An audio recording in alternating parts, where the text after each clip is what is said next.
Make sure you have a uniform on. We live in a Newcastle doctrine state, so try not to have your ID in your pocket, right? Meter reader, it's right here. I don't have to reach over anything, it's right here. And hopefully you have a vest on to represent where you work, so they don't assume that you're trespassing or you're a criminal. Very, very important. And I talk about that. Let's see here. This is how you respond. If you don't know how to listen, how are you going to validate what they say? How? You can't, can you? You have to validate what they say so they understand that you're listening. It's imperative. So, you have to listen. Repeat what is being said in your head. So you're being mindful and you're asking for clarification if you need to. I don't want to pretend to know how you feel.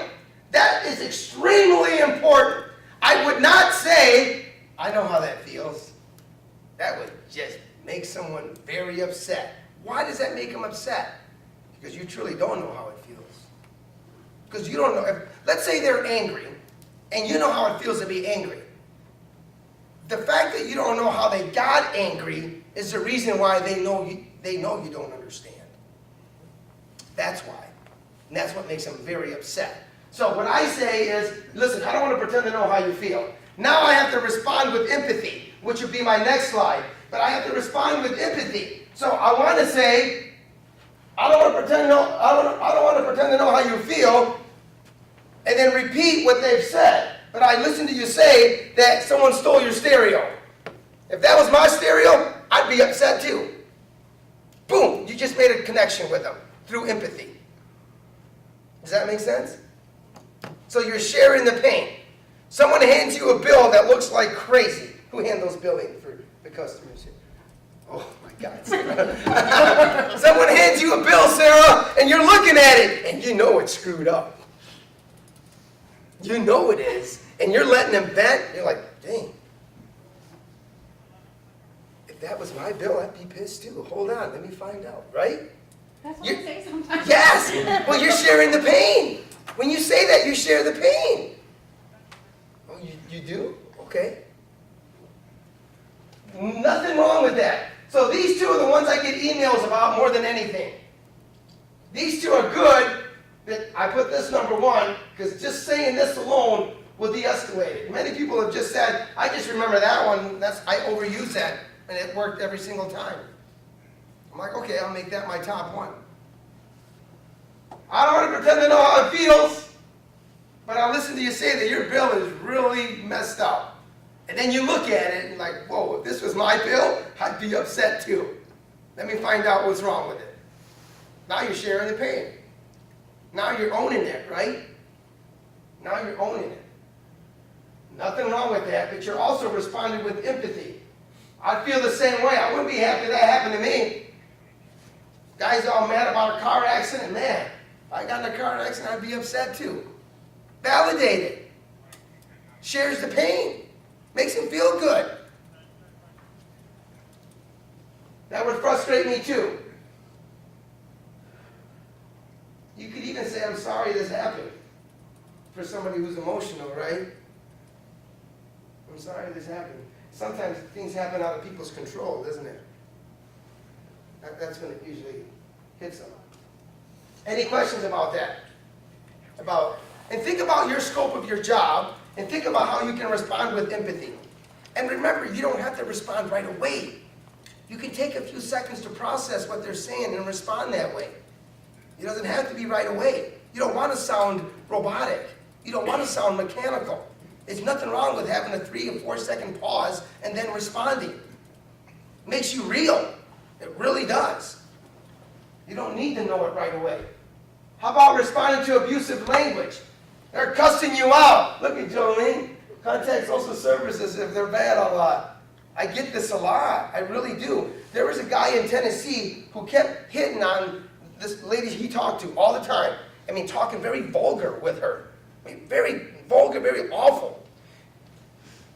She contacted social services. They went to his house. He didn't answer when social services went, so they called the police for a welfare check. Police got there and they were looking in the window and they were seeing him hiding stuff.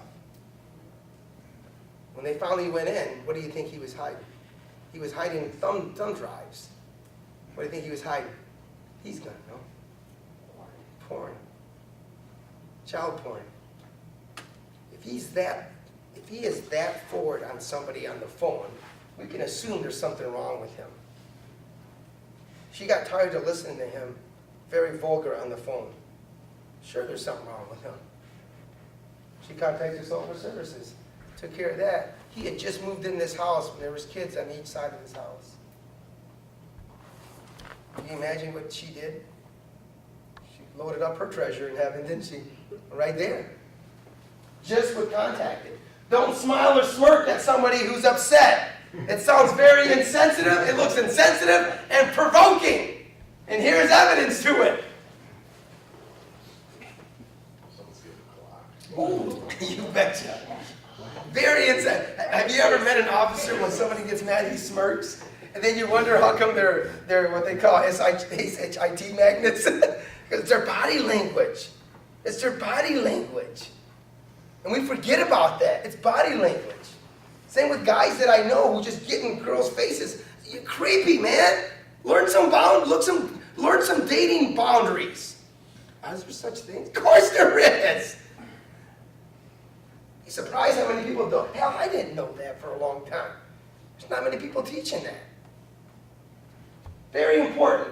Arguing is fighting. Mr. Smith, I'm going to help you regardless.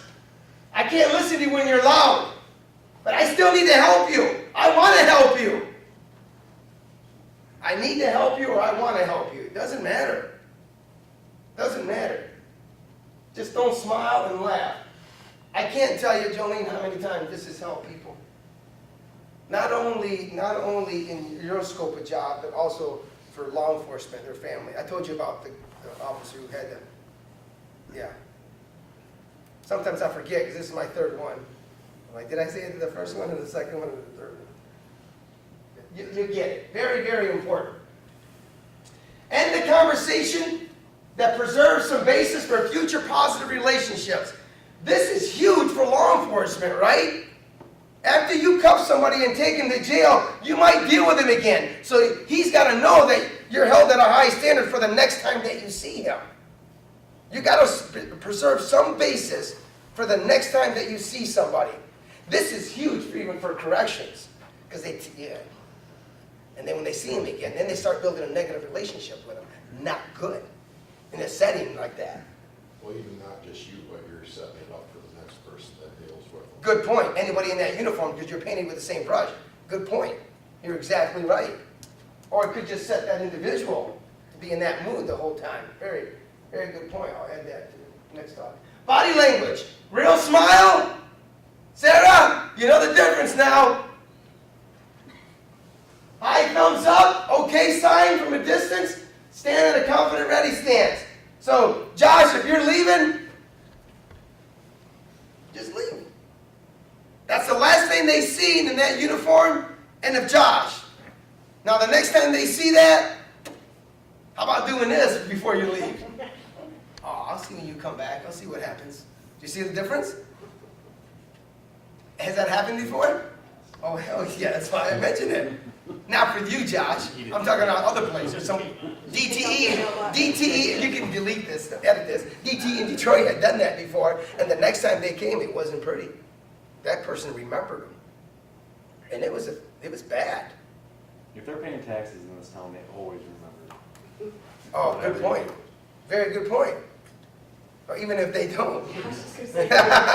But more if they do, right? They have some value. They have some value and justification to it. Correct. Yeah. Respond. I'm on it. I got this if they have a complaint. I own this. I'm glad you're my citizen. I'm glad you're in my community. How many times have we said that to somebody before?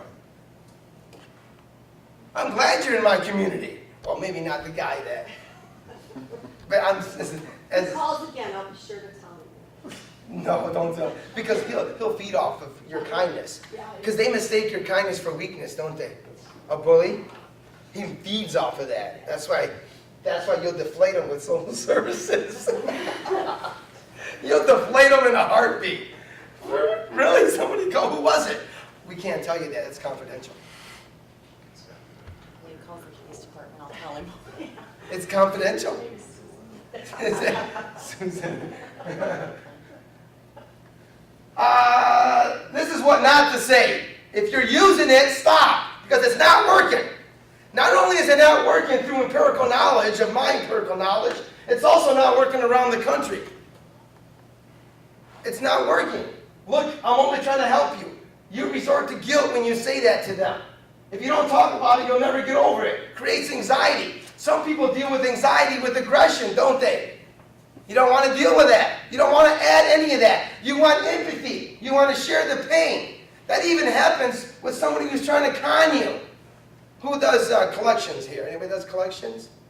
Don't raise your hand, Sarah. Do you do collections too? Who does collections or shut-offs or anything like that? I'm a Nobody? backup for sure. Okay. All right, Sarah. Yeah. All right. Somebody brings their baby. They're like, if you shut off my power, my baby's not going to have any light or heat. How does that make you feel, ma'am? Ma'am, do you really want to shut my power off? Look, she's only 6 months old. And you're like, oh.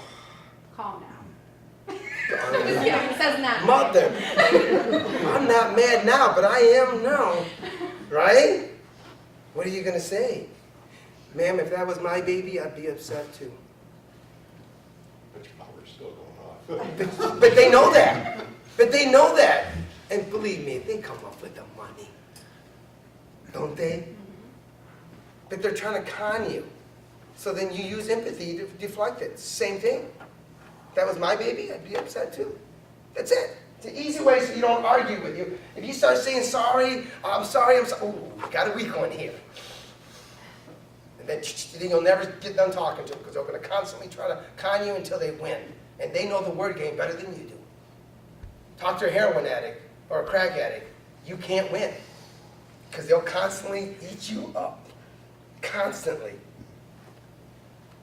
Calm down. Don't tell me what to do. That's what I usually hear. You should let it go. You should shut up. That's what I often hear. You guys have tried this before. It's nice when you have a good audience in Flint to try some of these things. They don't work. Empathy works. Empathy works. Empathy works. Managing your emotions. So what does this have to do with dealing with difficult people?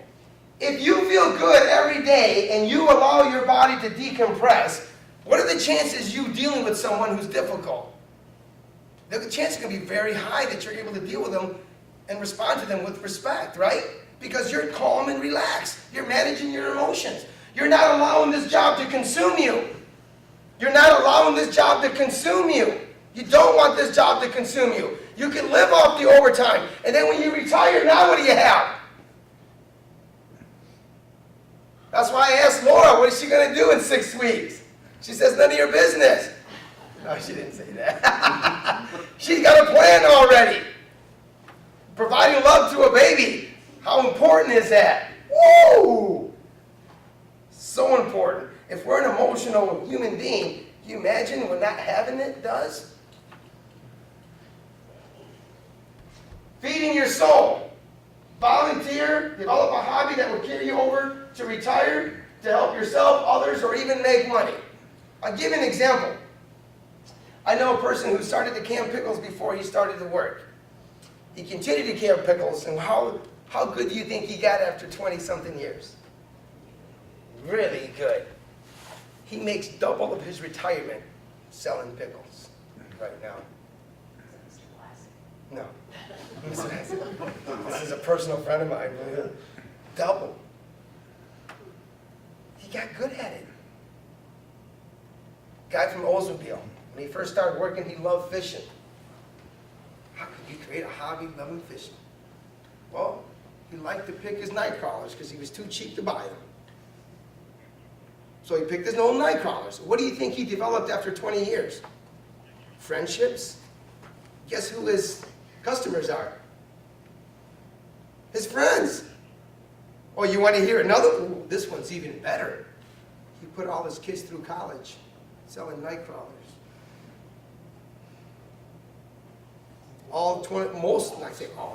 90% of his clients are automobile. They got money. They buy night crawlers.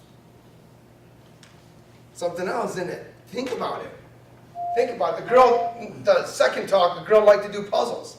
And you can see in her head, what am I going to do with puzzles? It's a hobby. What are you going to do? What do you mean, what are you going to do with puzzles? You know how many lonely people are at the nursing homes? They would love for you to do a puzzle with them. She wrote it down. Good. There's things that you can do that you can cross it over. Many, many things to feed your soul. Like this little 6-year-old boy did. It is every kid's worst nightmare, and 6-year-old Jaden Hayes has lived it twice. First, he lost his dad when he was 4. Then last month,